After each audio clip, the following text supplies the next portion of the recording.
土黄青年林秋祥，伊个性真认真，嘛是学校的风云人物。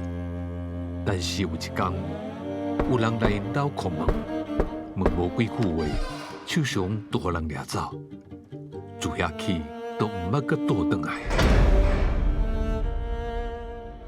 伫70多年前，国民政府高压统治的过去，白色恐怖的受难者甲因的家属是无声音的，但这无声的痛苦，却互因的后代渐渐承受超过半世纪。为着要了解因的心情，咱邀请到林家后代的这辈兄弟，分享受难者家属拢过着什么款的日子。